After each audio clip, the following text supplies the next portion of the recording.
MSW Media. I signed an order appointing Jack Smith. And nobody knows you. And those who say Jack is a fanatic. Mr. Smith is a veteran career prosecutor. Wait, what law have I broken? The events leading up to and on January 6th, classified documents and other presidential records. You understand what prison is? Send me to jail.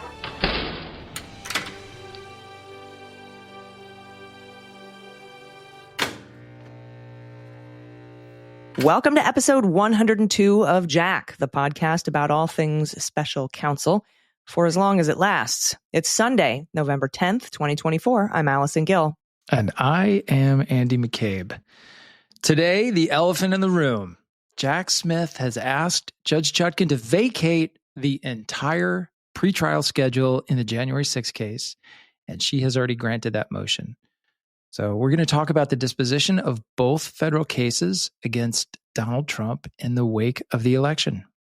Yep, we're also going to go over what's happening with some other January 6th cases in light of Fisher and the election. And your pal Rod Rosenstein is weighing in on the fate of the Justice Department under a second Trump term. I'm curious to get your take on that in a bit, Andy. Oh, I bet you are. Yeah. But first, as if we even need to bother, it's time for another installment of Good Week, Bad Week. Andy, I could probably guess what you're going to say.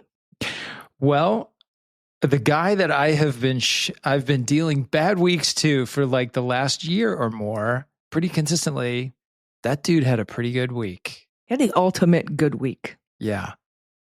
Right? Yeah, he really did. I mean, like, just a remarkable victory for him on Tuesday night, and one that I think people will be kind of digesting and trying to understand the implications of for a long time. But yeah, he came away, he is stronger now. He's a stronger candidate now than he has ever been at any point in his career, which after 2 federal cases, 2 state cases, the collapse of his charity as a fraud, civil judgment for hundreds of millions of dollars, essentially having found to have committed sexual abuse against women.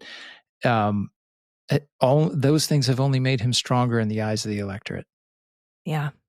Yeah. It was a devastatingly awful, depressing good week for Donald Trump, and a bad week for everybody else. Bad week for NATO, bad week for immigrants, Ukraine, Gaza, justice, democracy, marginalized communities, LGBTQ plus communities. Bad week for women. I mean, it's just colossal, the implications of what happened on Tuesday.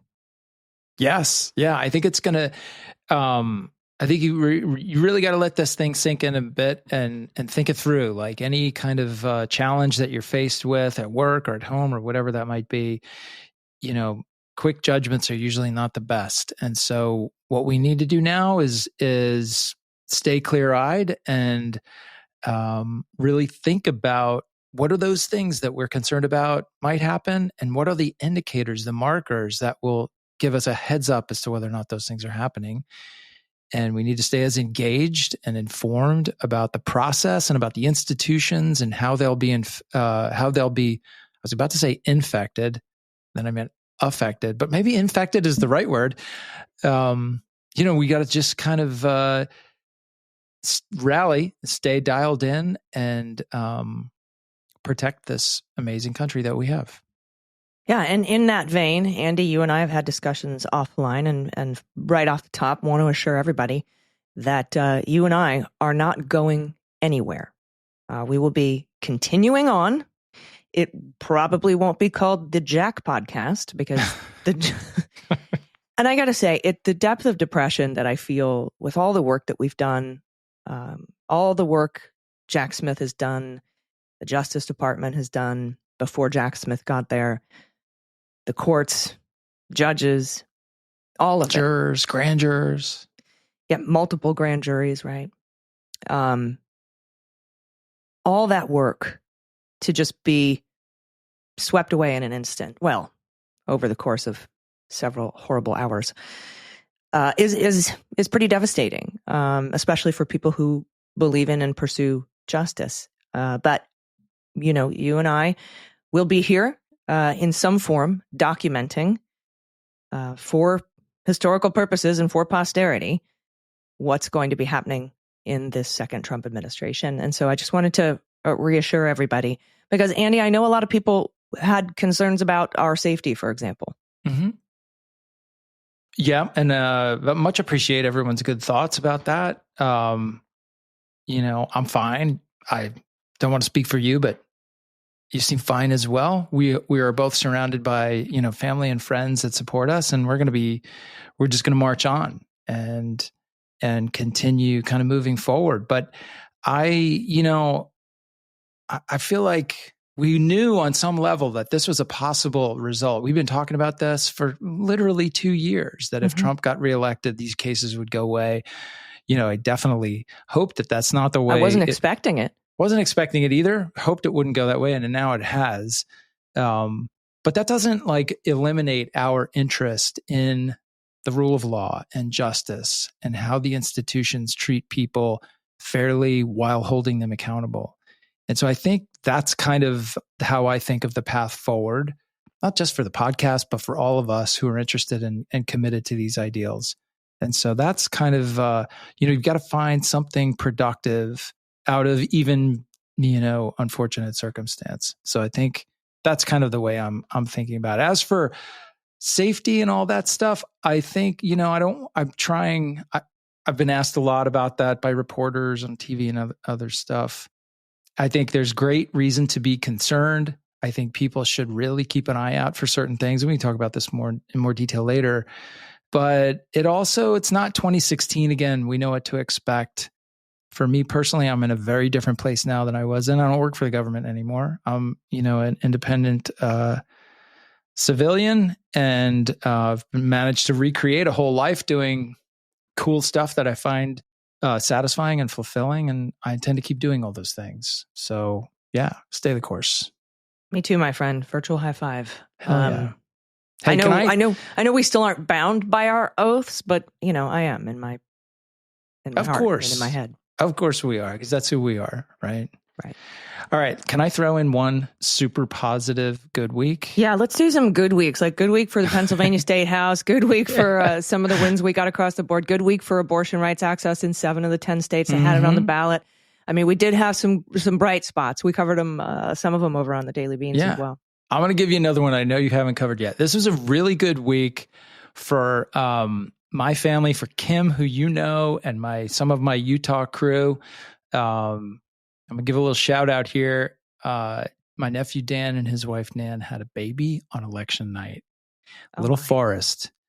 That's his name, Forrest. And Forrest had a really rough time in his first day and a half. And things were looking pretty bleak.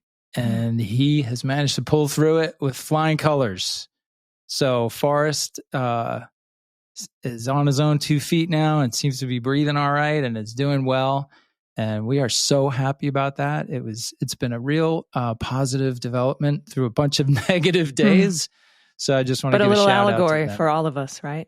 Yeah. Yeah. You know what? If I have to take an America with Trump in return for getting to keep Forrest here, I'll do that deal anytime. So super happy for them. Congratulations. And congrats. There we go. All right. Well, thank you for that bright spot bit of good news. You're right. We didn't cover that on the beans because that's the first I've heard of it. So congratulations. All right. Let's get into it, everybody. On Thursday, Paula Reed at CNN reported that Special Counsel Jack Smith, quote, is in active talks with the Justice Department leadership about how to end his federal prosecutions of President Trump, according to a justice official familiar with the discussions. DOJ officials are looking at options for how to wind down Trump's 2 criminal cases over his efforts to overturn the 2020 election and his handling of classified documents, while also complying with a 2020 memo from the department's Office of Legal Counsel about indictments or prosecutions of sitting presidents. And this Friday, and we'll talk about that memo in a second, because it's not just created out of thin air, out of whole cloth. It's based on constitutional principles. But Friday, Jack Smith filed his motion with Judge Chutkan, and it reads like this. As a result of the election held on November 5th, 2024, the defendant is expected to be certified as president-elect on January 6th, 2025, and inaugurated on January 20th, 2025. The government respectfully requests that the court vacate the remaining deadlines in the pretrial schedule to afford the government time to assess this unprecedented circumstance and determine the appropriate course going forward, consistent with Department of Justice policy. By December 2nd, 2024, the government will file a status report or otherwise inform the court of the result of its deliberations. The government has consulted with defense counsel, who does not object to this request. Obviously, I thought maybe they would. I thought maybe like, no, dismiss it now. So I wanted to, that's what the whole thing says, signed Jack Smith. And so I wanted to talk about this because a lot of people are saying Merrick Garland has dismissed the cases or Jack Smith has dismissed the cases. And this isn't a motion to dismiss. No. This is a motion to say, don't make us do any other work because right now we need to focus on how we're going to handle the rest of this, given the fact that he's going to be sworn in on January 20th, right? That's right.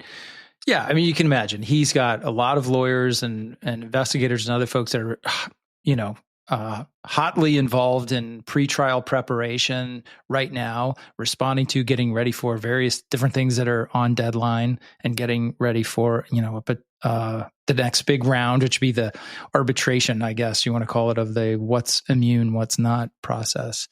And so what he wants is basically to call a timeout. Okay, I want to have my people stop working on that stuff, but I don't want to lose any time on the schedule because we have to figure out what's the next step for us. He's implicitly acknowledging that they could come back and say, we want to dismiss the case or seek leave of court to dismiss the case, but they're just not sure yet. And they have some serious legal research and conversations and discussions to have, likely to have some of those with DOJ or particular folks at DOJ like OLC to get recommendations or opinions as to where they stand. And that all takes time. So they want to focus on that right now because how they get over that hurdle will determine whether or not they get back to work at all. So this is simply a request to kind of stop the clock and let us figure this out. Mm-hmm. And just so you know, we're going to continue the Jack podcast to cover this wind down. So we will be going for at least another month here so we can cover what that status report says on December 2nd. But also I want to announce to y'all that either next week, probably next week, we want to do an entire episode of your questions. That's right. And so I want you to, as we go through this episode and you listen, think of any questions that you might have about any of this or anything that we don't talk about or anything that, if you have questions that aren't even related to Jack Smith, send them in to us. There's a link in the show notes. And so I wanted to kind of say that up front to give everybody the frame of mind to be thinking of your questions as we go through this podcast. So I wanted to talk about special counsel regs really quick because, along the lines of folks saying, well, is Garland shutting this down? Is Jack Smith shutting this down? Is anybody shutting this down? Or, right now they're pausing to decide what they're going to do. But I just want to reiterate here, it's Jack Smith that's calling the shots. Okay.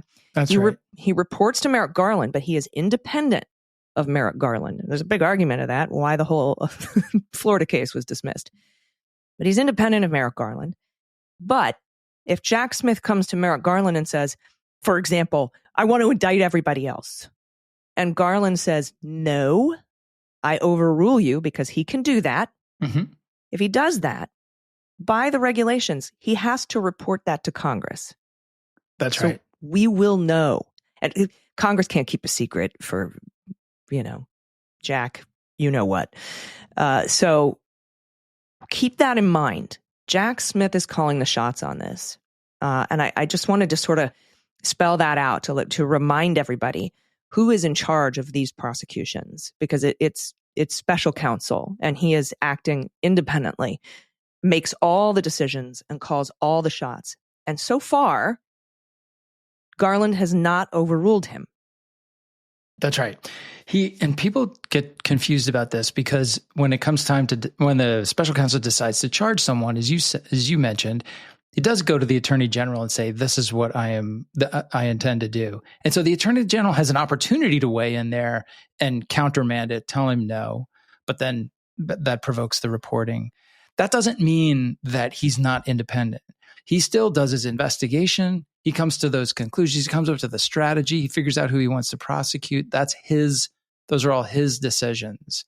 And they are, in all cases so far, in this special counsel investigation, we've seen those decisions have been respected by and supported by the attorney general. And the last time he went and told Merrick Garland what he was going to do, he came back with a whole brand new shiny indictment. That's from right. a whole brand new shiny grand jury. Yeah. Yeah. And this is no different than any other special counsel, right? How about Rob Hur? Rob Hur did his investigation of Biden's handling of classified documents. It took forever, right? For what it was, it took forever. I know, because DOJ was doing a parallel one on Pence, and it took them like a few weeks, and they're like, nope, no prosecution. And then Hur goes on for months and months and months. I know people who were involved in that and who were like, this guy is just interviewing every human being who was close to a human being who was standing on the side of the road, who got passed by a car that used to have a person in it who had something to do with the document. He's interviewing Commander Biden about what happened in the Corvette. I mean, he went everywhere with this. It went everywhere. And he had his own reasons for that. But that was his schedule. Merrick Garland or no one else came in and said, hey, you got to wrap this up. You got to be quicker. You got to be whatever. He did it his own way. So that's what Jack Smith is doing now. He's trying to figure out how does this development, the election of my subject as president, impact what I can and can't do going forward? He is obligated to follow Justice Department policies and guidelines. He's not so independent that he makes up his own rules. He still has to do things the way DOJ does things. And so that's what he's trying to figure out now. Specifically, that policy, that DOJ policy, it dates back to like 2000, I think, in which OLC determined that the department cannot prosecute a sitting president. And so that's what he's trying to wrestle his way through. And that memo is based on the Constitution that says you can't do anything to a sitting president that will impede his ability to execute his duties as the executive. That's kind of where that stems from. It's not just we've just decided you can't indict a sitting president. Right. It's based on, that's what the OLC does, is they look at the existing laws and give you an opinion about what you can and can't do based on things that already exist. That's right. It's not a courtesy. It's not something they grant to the president because he's their boss. It is, as you said, founded on constitutional principles. They believe love it that or hate it. I mean, you can hate that part of the Constitution if you want. Right. When a plurality of Americans stands up and elects someone president of the United States, it wouldn't be right to those people, to any American, whether you voted for him or not, to distract the president and take him away from his job and his abilities to focus exclusively on what he's doing for the country. And you would do that if you put that person on trial for their liberty. And so that's, agree or disagree, those are their reasons. They're based on the Constitution. It's applied the same to Republican and Democratic presidents. Right, because the Department of Justice doesn't write the laws and they don't uphold the laws. They execute the laws. That's right. Those memos are based on existing policy and precedent and legal things and statutes and constitutional concerns. So just wanted to put that out there.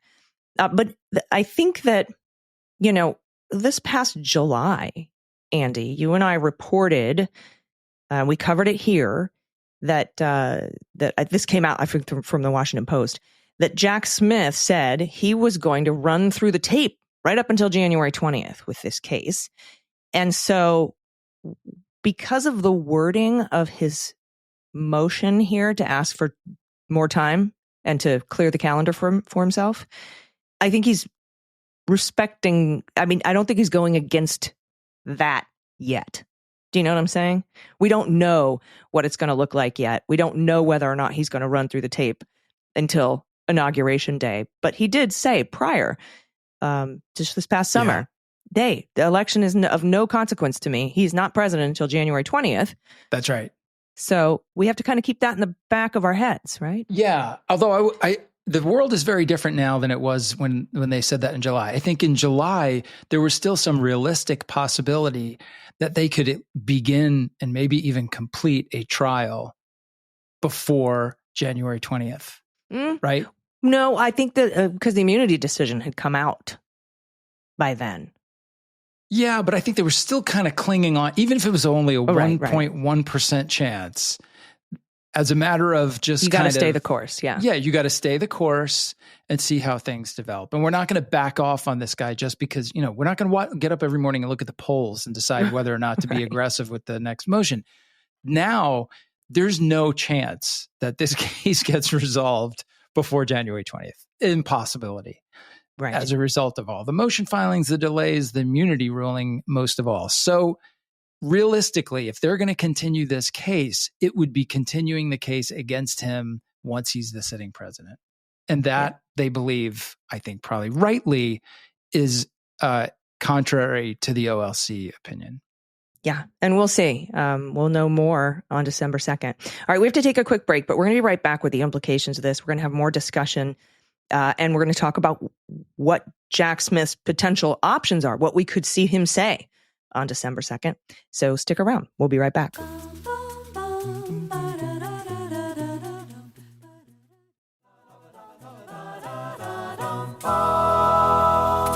Welcome back.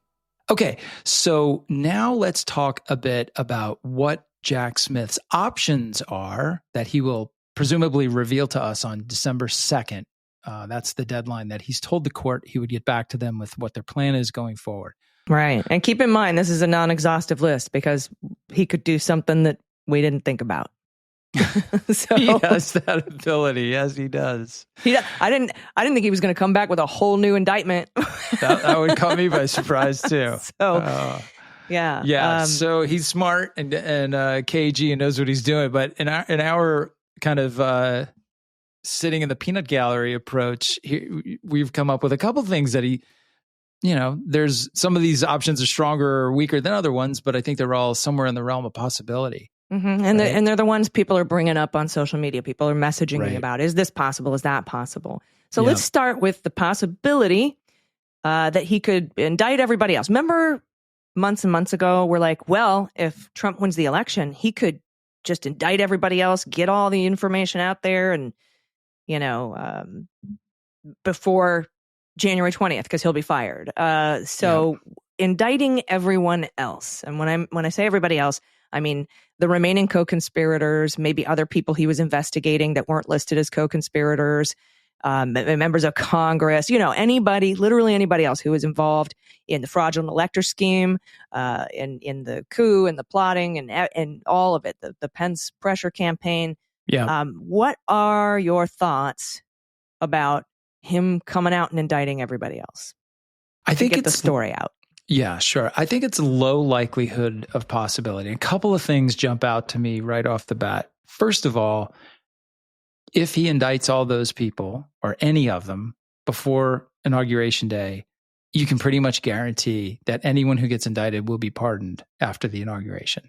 So there is a little bit of a futility involved there. And the mere indictment of these other people doesn't actually get us that much more information than what we already know.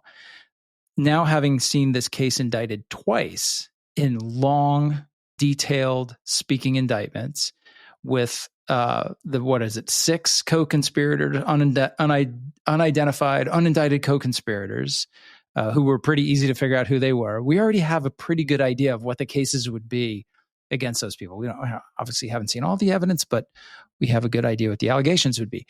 So you don't really accomplish that much in terms of getting information out. It's a Pyrrhic victory because everyone gets pardoned as soon as Jack gets fired. And finally, if you have continuing cases on the same subject matter, it actually makes it harder to write and release a report. That was going to be my question, because don't you have to close your case before you file your report? Yeah, you're never going to write a report that includes sensitive investigative information while there is the possibility of a pending prosecution.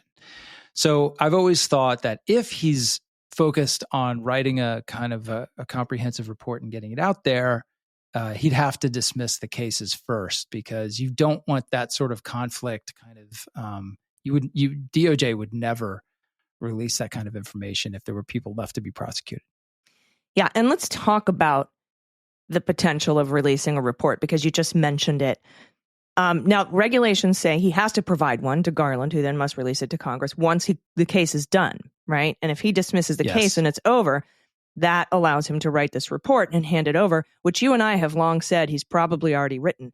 But also, Andy, he kind of has already written and released it to us in the form of the 165-page immunity brief that he filed with Judge Chutkan's docket. Yeah. That is, to me, a lot what the report looks like. Now, there may be more detail about some of the evidence, but I think, the folks saying release all the evidence, I don't see them releasing, like, for example, grand jury evidence. And I want to kind of explain why. Because rules of criminal procedure, particularly Rule 6E, let's take for an example, says you can't make public grand jury stuff. You can't. Correct. And that's not a Department of Justice decision. It's not as though Merrick Garland or Jack Smith could say, I'm going to release all of the grand jury material. The rules of criminal procedure are written by the Judicial Conference. They're written by the judicial branch.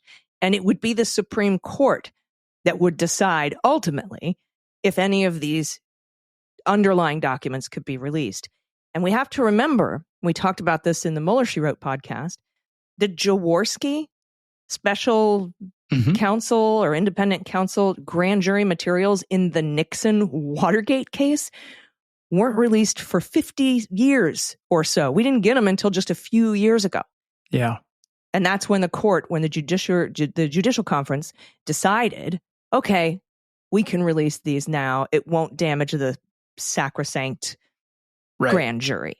So we could see more detail, like we did in the Mueller report, about specific evidence and interviews, but it wouldn't be grand jury material, because all the grand jury material in the Mueller report is redacted.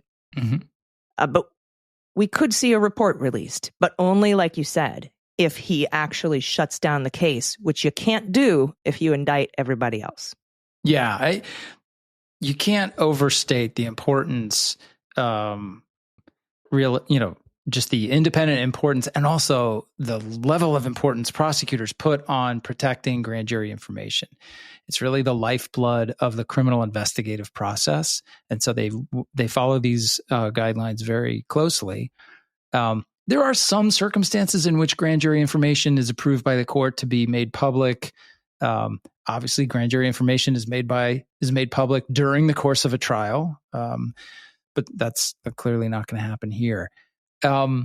I understand how people see this. I've been in that camp many times myself. Like, I always think, like, I want Jack Smith to write the historical compendium on the entirety of January 6th. I want to know exactly what he knows, and I want to hear his version of history.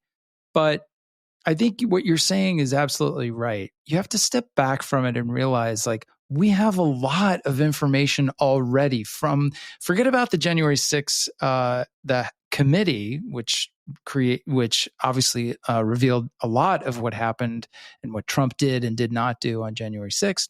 But even just in this case, we have a lot from those indictments, from this latest immunity motion, from the massive appendix of evidence. Okay, a lot of it we had already redacted, but a lot of it we had already. So there's a lot out there to begin with. He still has to write a report. It's part of the regulations. He will write something and hand it in to the Attorney General. It'll be interesting to see what that is. It could be a summary. It could be kind of an overview with his conclusions and recommendations and things like that. It could be a see my immunity brief. Yeah, I don't think it'll be like a super granulated thing for all the reasons we've just been discussing. It's hard and improper in many cases to release that stuff. But the reason I'm sorry to interrupt you, but something that will be included is any declinations to prosecute, right? Yeah, that has to be in there. So that would be new information. And one of the reasons they give it to the AG is because the AG, then his staff goes through it and redacts all the things that they don't want made public if the AG is going to turn it over to Congress, which they almost always do. right? Congress always gets a copy of these things. And so it's important for the AG to redact people's names, personally identifying stuff, whatever, or grand jury material. So I think he'll turn something in. I think whatever he turns in, Garland will review it, redact those things he thinks should be left out, and then turn that over to Congress. But that's a lot to get done in not a particularly long period of time. It is. And something else about the declinations that I just mentioned, and then perhaps other cases that were handed off to other U.S. attorneys, for example, like Appendix D in the Mueller report, all of those that had yet been unknown were redacted. Right. And there might, because of not publishing people's names that haven't been charged, which is a rule, you might not see the declinations could be redacted. So I just want to prepare everybody for the eventuality that whatever Jack Smith decides to do, we're likely not going to see much, if any, information that we didn't already have. That's right. Yeah, the declinations are weird because, again, you don't want to put someone's name out there who did not get charged with anything. But on the other hand, people who receive declinations very often make them public because they want the public to know. See, they couldn't find anything that I had done wrong. As someone who received a declination and then did exactly that, I know how that process works. But, right. With Donald Trump, for example, in the Mueller report, his name wasn't redacted. It was like, we declined to prosecute him, and here's why. Yeah. But here's all the relevant information. And, because at that point, Trump's not going to be sad that he wasn't charged. So right. There's a lot of different things that the department is going to have to weigh. And it's not just Merrick Garland. There's teams of people that go over these things that are experts on what needs to be redacted, what's exempted from being redacted. And so those rules, again, written by the Judicial Conference, not by DOJ. So it's not like Merrick Garland could wave a wand and say, I'm not going to redact any of this. Ha ha ha. Right. Yeah. Right. So I'm sorry. I know you were hoping for more. Not you, but I was. We all are. We all want more. Whatever we get, we want more than that. Yeah. And even if we do, let's talk about if we do get some new stuff, a bonanza, or there's an indictment, or release the hounds or whatever. Does it even matter? Does it matter? I mean, I guess it's good to have the truth, and transparency is great. It matters to us, you and me, and it matters to the people who are listening to us now because they're interested in these things. They want to stay informed on them, which I think is great. But in the same way that Trump held his victory party at the White House after the Mueller report came out and said total exoneration, which it completely was not total exoneration, that's what people will do. Whatever Jack Smith comes out with, depending on how you feel about Donald Trump, you'll see it very differently. They won't, if we get new information, half the country won't care about it. What they'll remember is, they tried to get him and they couldn't. Yeah. And it's not like there's going to be any accountability for any of the trove of new information that comes out. And let's talk about that final point, because a lot of people want to know, kind of like, for accountability's sake, or could people be indicted and the cases be held? Or do you remember, like, back in the day, there was a lot of chatter about Mueller filing indictments under seal for later, and all that stuff that none of which came to fruition. And so I wanted to sort of address the idea that these cases could be on hold and revived, if 2028 goes for the Dems. And I just want to first say no, because everyone will be pardoned. Yeah. And then we can talk about, even if they aren't, what the other implications might be. Yeah. But that precludes really any other discussion, but we can still have the discussions. Yeah, it really does. And you can't seal cases. You couldn't indict someone and then seal it, have the court seal it, and then just let it sit there, hoping that the administration that's coming in now wouldn't know about it. Like, they're going to know. They know. DOJ knows there's what no indictments secret are out docket there. like Eileen Cannon has, where you can just hold it on the side. It's not sealed from DOJ. Like, they're responsible for it. So they would know who was indicted, and then those people would be pardoned, right? Yeah, or the cases would be tossed for some faulty OLC memo reason, like what Bill Barr did with the Mueller obstruction stuff. So, all right, so let's put that aside. There are other reasons not to do it. The first that comes to me is simply that it would be 2028, right? Assuming a new administration comes in, let's say a Democratic administration comes in 28. So then what, we revive these old prosecutions? Like, the case is old by then. This case is 8 years old. I say evidence yes, is old. But there's obstacles, right? Like, you're going to be able to impeach every single witness because memories aren't fresh. Exactly. All your witnesses, their recollections are softening. It's not getting, cases don't get better with age, unless for some reason you stumbled across brand new evidence, which is not going to happen during the period that these phantom indictments are sealed. So that's a bad thing. And then also there's just the political reality of, like, even in that situation, if a new administration, even a Democratic administration, came in 28, are they going to want to, like, go down this road again? My guess is no. This is something that's in the past that a new administration is not going to want to be bogged down with. So I find that, for, like you said, it doesn't get past the pardon issue, but even if it did, there's all kinds of reasons that you might not want to do that. Yeah. And I don't necessarily believe in the it's old and let's move forward sitch, but there's just too many legal obstacles to making it a reality. Yeah. So yeah, very, very good points. But yeah, the pardon thing just sort of usurps it. You can't hide an indictment from the next attorney general, whoever it might be. No, they would know, and that would be swept away quite quickly with pardons. Yeah. All right. We have to take another quick break. When we come back, we're going to talk about your buddy, Rod Rosenstein. Sweet.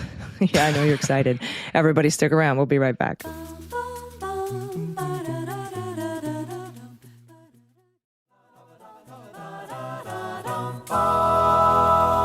Hey, everybody. Welcome back.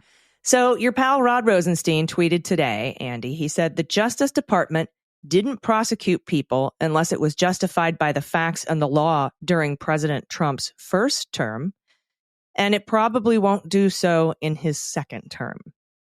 And that quote comes from a CNN article that he shared.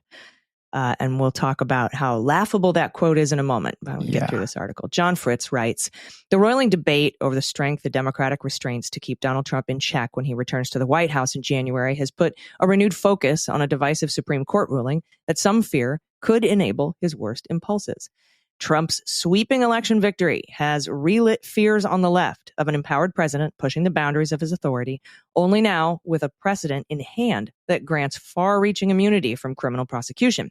Taken together, the political and legal alignment will usher Trump into a second term with unprecedented power, following a campaign in which he vowed to fire Special Counsel Jack Smith within 2 seconds of his inauguration, and has flirted with the idea that President Joe Biden himself could be a convicted felon. Now, I'm not sure because he has immunity too, but that's really up to the Supreme Court. Yeah.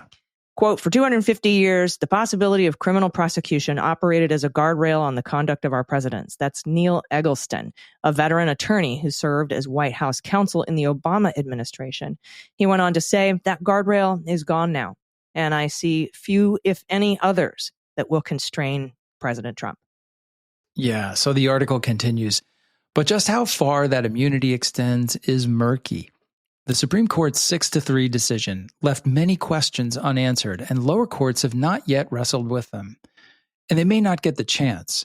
Within hours of Trump winning, Smith was discussing with the Justice Department officials how to wind down the federal cases against him.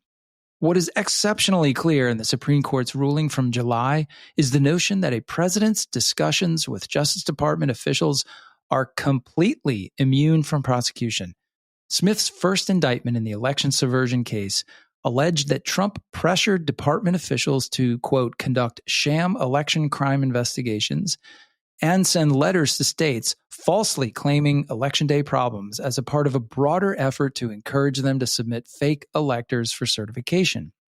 But the Supreme Court majority ruled that a president's power to direct the Justice Department's investigative and prosecutorial work is within his exclusive constitutional authority. Trump, the majority ruled, quote, is therefore absolutely immune from prosecution for the alleged conduct involving his discussions with Justice Department officials. When Smith submitted a new indictment this summer, Trump's alleged interactions with the Justice Department were gone. Going forward, those interactions are of particular concern for ethics experts. The same would presumably apply to Trump's oversight of intelligence services and the military, though the High Court wasn't explicit on those points.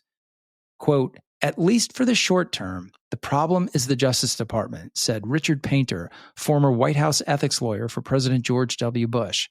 The president has near complete control.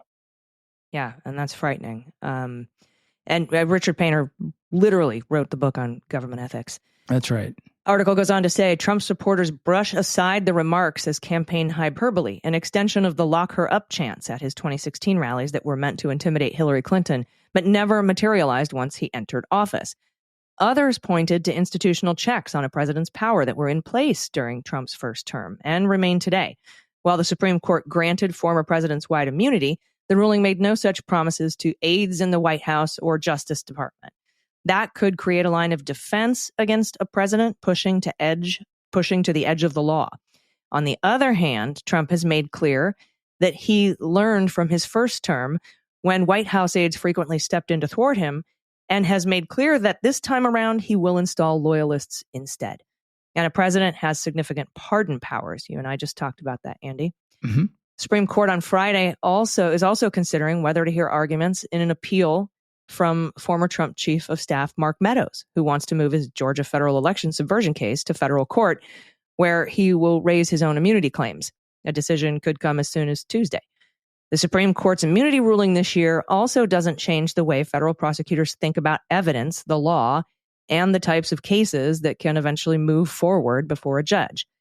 Even the conservative Supreme Court and several lower courts repeatedly blocked Trump, who, according to a study last year, had the worst win rate at the high court of any modern president.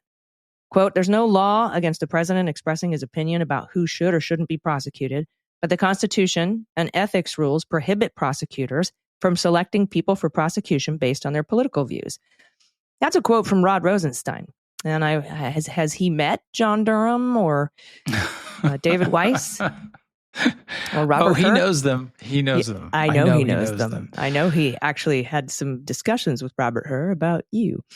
They say he's a veteran attorney who worked in the Justice Department in 3 presidential administrations. And he told this to CNN. And he went on to say, and here's the quote, the department didn't investigate people unless it was justified by the facts and the law during the president's first term. And it probably won't do so in the second term. Andy, do you have any response to the assertion from Rod Rosenstein that Trump's Justice Department in the first term didn't investigate people unless it was justified by facts and the law? Yeah. So I really feel like this is very right on the nose performance by Rod, who is assiduously involved in kind of constantly cleansing his reputation from his time in the Trump Justice Department. For those who are playing at home but don't remember, Rod was the Deputy Attorney General, first Deputy Attorney General in the Trump Justice Department. Maybe first and only, right? You think he stayed for the whole time. In any case, this is under Attorney General Sessions. Sessions recused from the Russia investigation, which made Rod the acting Attorney General for that investigation. Now, Rod is also the guy who, in the course of just a couple of days, first helped Trump fire Jim Comey, then offered to wear a wire against Trump in the White House to collect evidence of his obstruction of justice, and then begged to be connected with Jim Comey so he could call him on the phone and ask him what to do. So my point here is that Rod has a somewhat bizarre track record of kind of being all over different sides of the same issue, but he typically lands in the spot that is most protective of his own reputation. And I think that's kind of what he's doing with that first quote. You know, he's ostensibly talking about the Justice Department and the Trump administration, but it's really, he's talking about himself. Yeah. Well, you know, and they did investigate people when it wasn't justified. Yeah, of course. They did.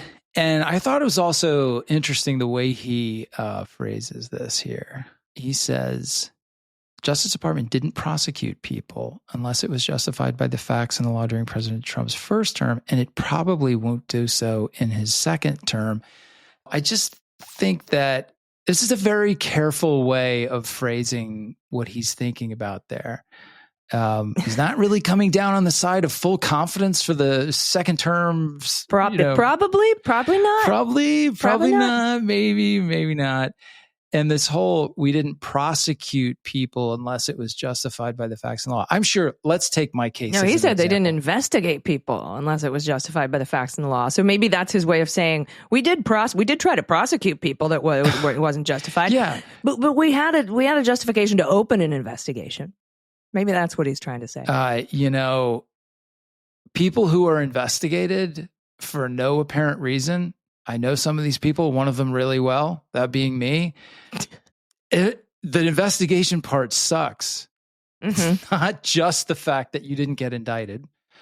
The existence of an investigation, especially one that the Justice Department decides to tell the world about, even though that sort of business is supposed to be done outside the eyes of the public. It's incredibly disruptive to your life and to your reputation and to your ability to find work. It cuts you off from your friends, that's the and former retribution. colleagues. I mean, it doesn't have to be jail. It doesn't have to be an indictment. Yeah. Just the investigation itself, or the some of the more stringent IRS audits, for example. I don't know if you know anybody that ran into those. I do. I know two people, one of those being me and the other being Jim Comey, who got subjected to those as well. So, yeah, sorry, Rod, I'm not really sharing your confidence about round two, and I don't really share your review of the success of round one either. Well, especially because Trump has said multiple times with his mouth, I am going to go after people. I mean, and you talk about the protections, how the Supreme Court, the conservatives, I don't like to call them that, but the extreme justices on the Supreme Court justified presidential immunity by saying we don't need rogue prosecutors all the time, going around investigating everybody all the time. And Justice Sotomayor is like, well, we've got so many protections in place. And I think Justice Jackson said this too. We've got grand juries, we've got judges, we've got circuit courts, we've got the Supreme Court, we've got pettit juries. We have a trial. We have appeals. We have a million different things in place to ensure. And if memory serves, I think your case was brought to a grand jury and they said no, and then it was brought to a second grand jury and they're like, no, still no. So those protections were in place and did hold. But for him to say, I don't think there's going to be any vindictive or selective prosecution in a second Trump term, I think it's just extremely short-sighted, but it also reveals who he is and what his character is, which is to just fall somewhere where he just doesn't get in trouble with anyone, but maybe everyone a little bit, but not anyone in a serious way. It is. I think you're right about that. It's a bit rich, right? It's like first he gives himself an A+ grade for his time in round one, which I'm not sure I would agree with that.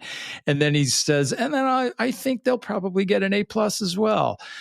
I'm sorry. There's a lot more in-depth analysis to go on here to figure out exactly what we need to be looking for and aware of in this new Trump administration. And as you said, maybe you start with give the guy the benefit of the doubt, listen to what he says, and believe him. Like blithely dismissing everything as campaign rhetoric, not a great strategy when he said over and over and over again, he's going to go after the enemies. He's going to investigate and prosecute the enemies, the vermin within, who he then identified by name, at least two, Nancy Pelosi and Adam Schiff. I mean, this is not, and these were not in moments of, entirely just moments standing behind the podium looking for applause at a rally. They were in one-on-one interviews with journalists who gave him many off-ramps and opportunities to soften the things that he had said in the past, but instead, he doubles down. So he said that. Now, on top of those expressions of intent, let's get this back to prosecution theory. That would all be evidence of intent. On top of that, you look at the circumstances around him are very different than they were in 2016. The kind of legitimate people who are there to kind of keep him within the guardrails, tell him when things are illegal, probably not a good idea. They're gone. Right, like Don McGahn saying you can't fire the special counsel. Exactly. And, you're going to have a Stanley Woodward. Right. Replaced by flunkies who will make things happen. He's also not ever running for re-election. So that concern, that perception that it would look bad for me if everyone in the Justice Department quit on the same day and walked out of the building. He doesn't care anymore. You don't care. And then finally, there's immunity. The immunity decision is, the magic coat that cloaks him now and protects him from any accountability. So with that intent combined with these circumstances, I think we could be in for a rough road. As Justice Jackson said, I think we're about to see the Oval Office become the seat of criminality in the United States. Yeah, and Rod's confidence, I guess I'll say, that maybe DOJ would never go along with this. Come on. Mm-hmm. I mean, Jeff Clark was part of DOJ. And he was right there up for the let's turn over the election thing. Wrote the letters, submitted them for signature. So there's a million examples. That was just the first one that came to my mind. Yeah. All right, everybody, we're going to take one last quick break. We're going to come back, talk just a minute about the Florida case, and then we'll take some listener questions. Stick around. We'll be right back.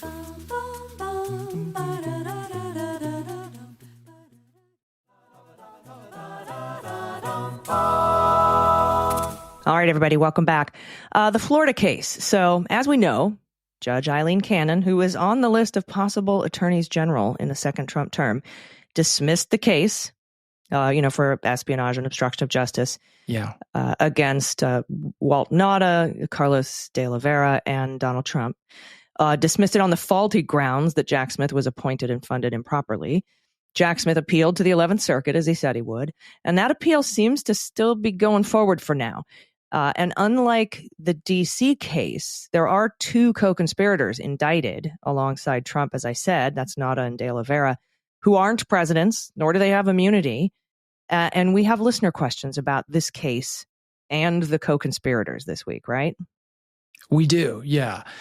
So a couple of people have talked about, written in questions about that case and specifically what happens to the case and what happens to the co-conspirators, the other defendants in the case.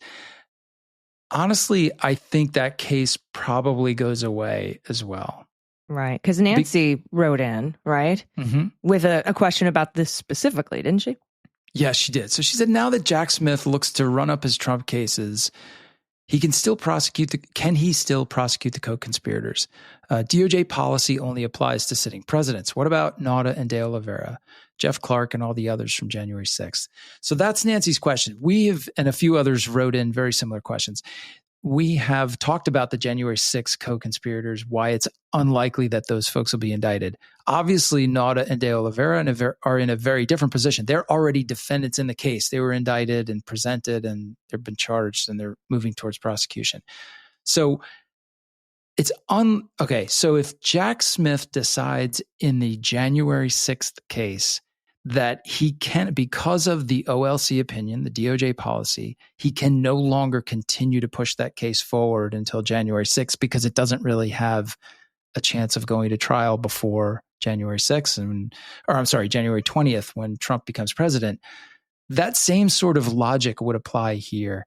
And I think because it's basically impossible for this case it's not even going to get heard and decided by the 11th Circuit probably before January 20th, right? I mean, that's I imagine not unlikely, but because he would have to first of all file a motion to remove Trump from the case. Yeah, and then he would have to say, all right, now let's decide whether or not a special counsel is appointed and funded appropriately. And it may be worth it to him not to see Oliveira or anything continue the case or be remanded back down, but to get the decision perhaps about special counsels going forward?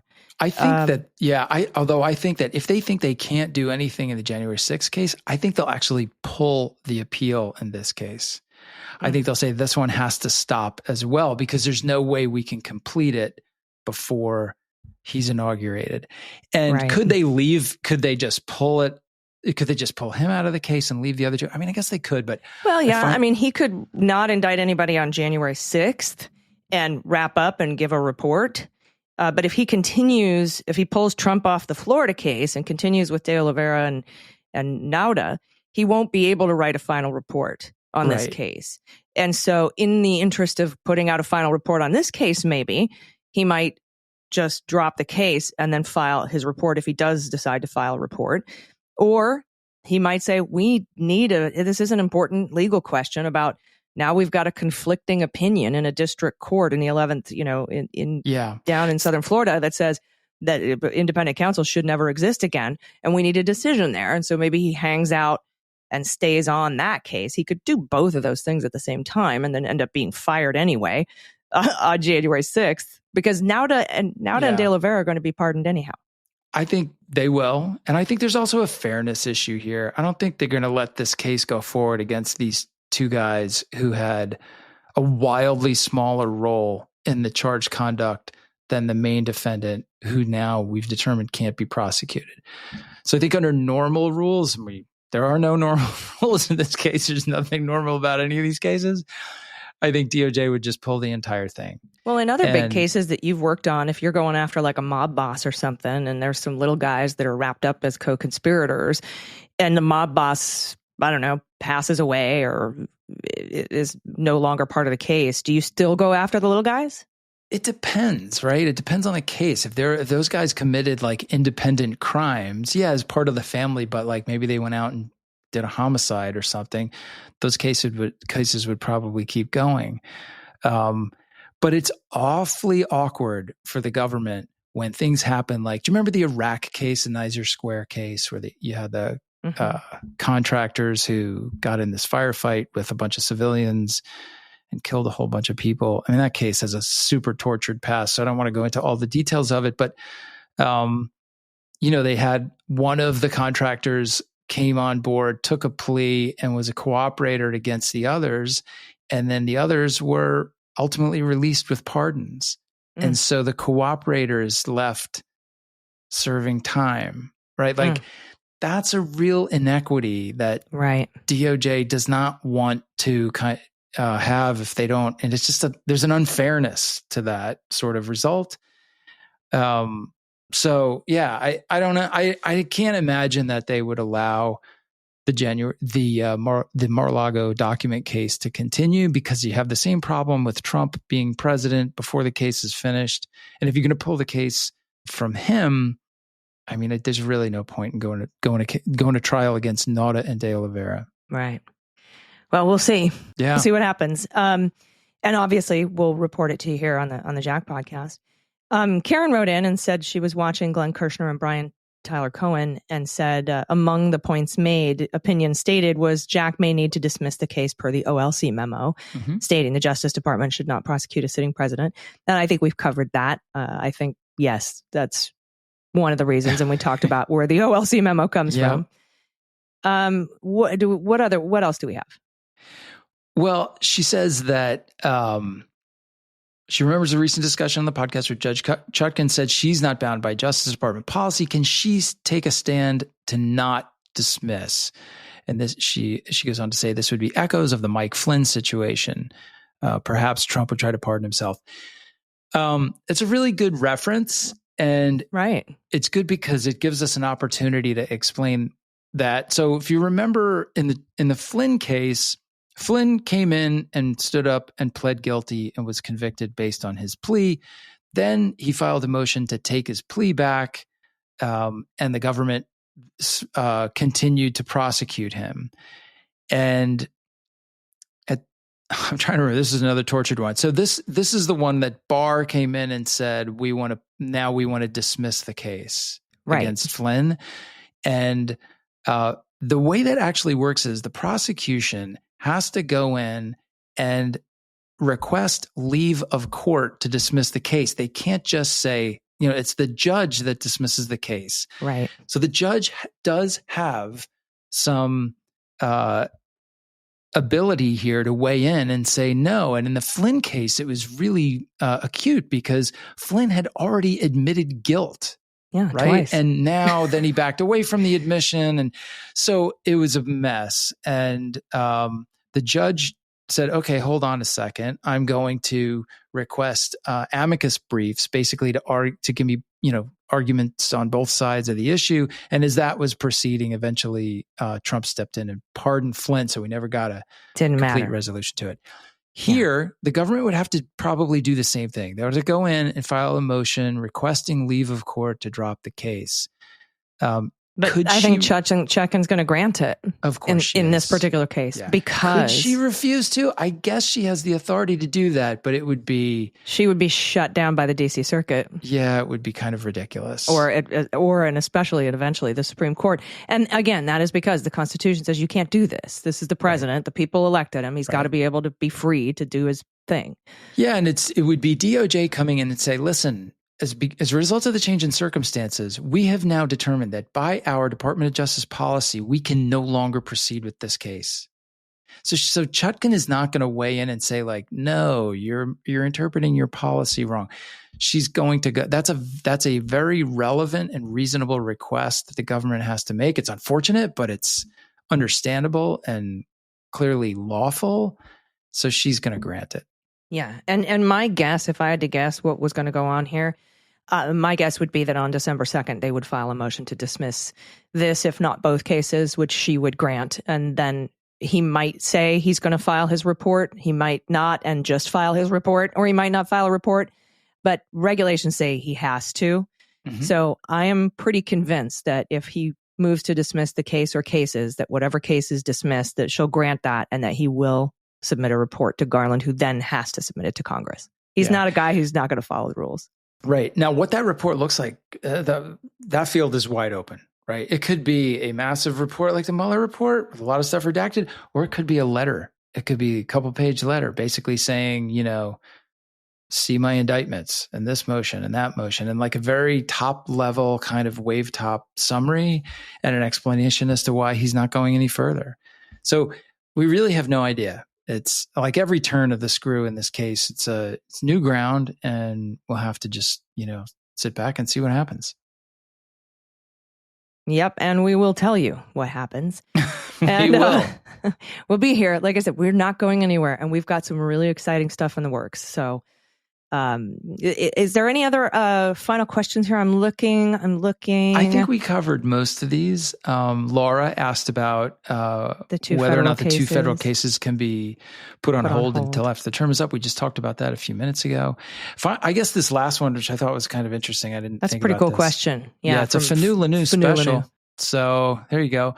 If the documents case is terminated, who gets custody of the confiscated documents? Do they go to the government or back to Trump? Well, both, my friend Fanu, because first of all, the government already has the documents. They may have had to give some back to Trump in the course of discovery, but technically the government is in possession of the documents. But now he's president again, which means they're his. Everything is the president's. President doesn't even have a clearance because as president, you're entitled to all of the government's information. And then you make the rules as to who gets access to that information and how we protect it or not.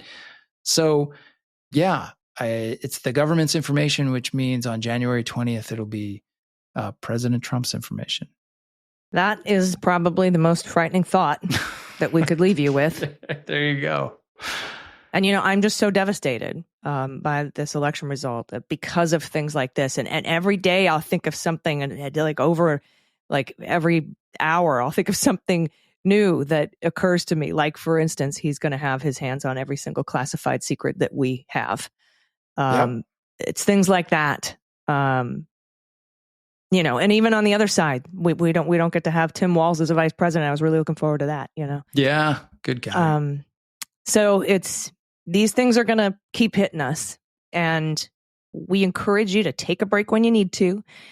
But we will be here for you. Yes. And if you have questions, as I said, we're going to have a full-on just questions episode.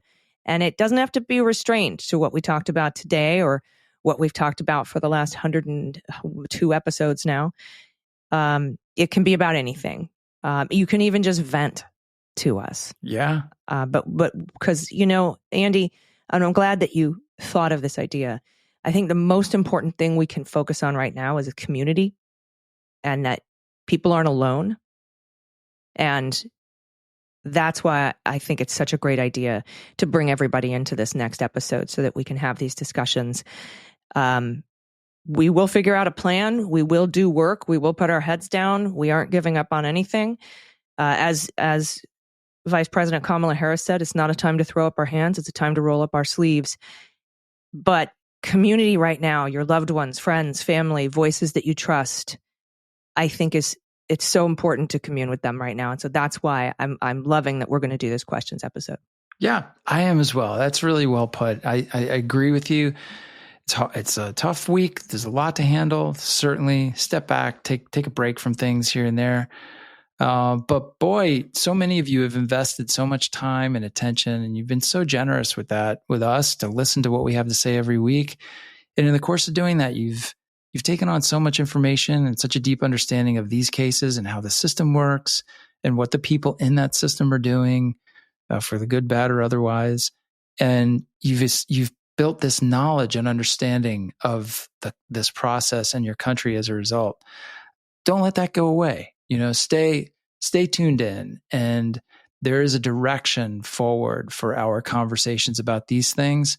Allison, you and I are trying to figure out exactly what that is. And when we have a keen view of it, we'll share that with the audience. But for the meantime, until this case is dismissed and the gavel comes down, we'll be here on Fridays, and we'll be talking about all this stuff. And it'll be a place you can reconvene to hear the things that you're interested in. Mm-hmm. We record on Fridays and it comes out on Sunday. And, all that knowledge that you just talked about, Andy, that everybody has now, you are now extra armed to be able to execute Chapter 2 in Timothy Snyder's book on tyranny, which is to defend institutions. All of you are now armed to do that in the next 4 years, and it's going to be critical work. So we thank you. We will see you next week. Send your questions in. Click on the link in the show notes to submit your questions, rants, and they don't have to be limited to the Jack Smith investigations, just anything you want to say to Andy and I, Andy and me. I always get that wrong. Or me. All right. You know what? I'm going to go back to grammar school here over the weekend.